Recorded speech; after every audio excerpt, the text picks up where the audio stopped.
Bismillahirrahmanirrahim. Assalamualaikum warahmatullahi wabarakatuh. Mitra Muslim di seluruh Nusantara dan mungkin bahkan yang ada di mancanegara, semoga hari ini Allah turunkan rahmatnya kepada kita semua.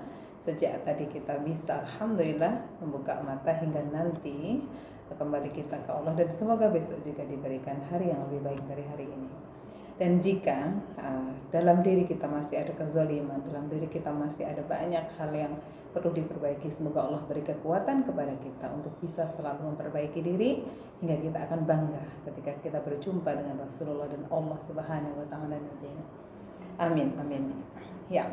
Salah satu memang kenapa saya mengusulkan tema kita hari ini, Mbak Fe, karena saat ini sistem di pendidikan kita masih belum terlihat clear, stabil gitu ya.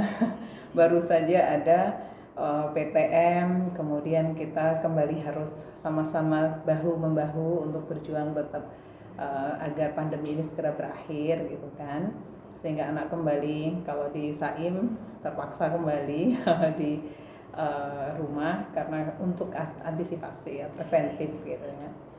Tapi insya Allah semoga setelah 1 minggu, 2 minggu kita melihat bahwa akan lebih baik, maka semoga kita bisa kembali lagi. Amin. Ya. Nah, seperti yang Mbak Fe tadi sampaikan, membuat kurikulum itu adalah sebuah wujud rasa syukur kita kehadirat Allah Subhanahu wa taala. Kenapa menjadi begitu? Karena seperti halnya kita hidup itu kan perputaran saja kan. Kita dilahirkan, kita melalui masa kanak-kanak, kemudian remaja dan seterusnya, dan sampai kita menikah. Bahkan kadang-kadang menjalani pernikahan itu ya karena satu, usia sudah cukup, kemudian dorongan kanan kiri, terus sampai lupa sebenarnya niat pernikahannya itu apa, sehingga nauzubillah banyak sekali pernikahan yang seumur jagung gitu kan. Nauzubillah min dzalik gitu ya. Dan ada juga yang karena dorongan betul-betul berniat untuk menciptakan satu generasi yang lebih baik dari mereka, maka mereka memikirkan itu sudah jauh hari gitu. Nah, salah satu rasa syukurnya itu orang pengen memiliki keturunan itu bukan sesuatu yang mudah juga gitu kan. Bahkan kita bisa belajar dari kisahnya Nabi Zakaria. Ketika Nabi Zakaria sudah berusia, disebutkan dalam riwayat itu 100 tahun. Kemudian istri beliau juga sudah secara divonis gitu kan. Kemudian yang diminta sama Nabi Zakaria adalah bahwa ya Allah, saya ingin punya keturunan bukan untuk mewariskan apapun, tapi mewariskan yang Engkau berikan kepada hamba sebagai seorang nabi. Itu berarti insya Allah kebaikan-kebaikan, maka saya ingin ada penerus untuk kebaikan itu, bukan harta, bukan kekayaan. Bahkan Nabi Ayub, kira-kira kenapa putranya 12 sudah dicoba, kemudian belum meminta lagi, bukan karena apa-apa.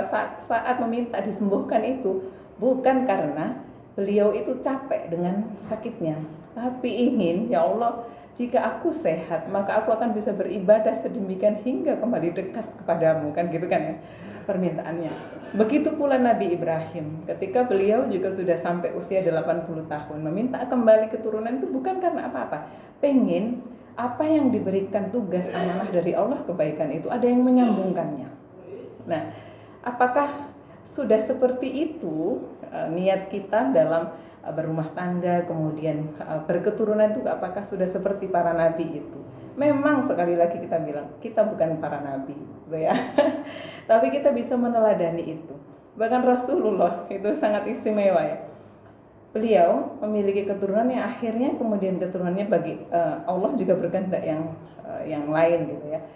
Karena nanti ada pengkultusan dan lain sebagainya, maka Rasulullah hanya diberikan sekarang yang juga bisa para habaib dan seterusnya. Itu pun kadang-kadang masih menjadikan cobaan bagi kita sendiri semua umat Islam gitu ya. Jadi ya bismillah, perniatan kita dari awal untuk menyambungkan kehidupan kita ini yang nantinya berketurunan, semoga saja sudah menjadikan berkah bagi kita. Dan karena berkah, maka rasa syukur itu harus benar-benar diwujudkan dalam satu bingkai yang indah gitu ya, satu rumah yang indah di mana rumah itu bisa menjadi rumah ibadah anak-anak kita, rumah ibadah bagi kita juga, dan seluruh kebaikan atau apapun yang kita lakukan kalau niat ibadah sama Allah, Bismillahirrahmanirrahim, tidak ada satupun yang akan tertolak.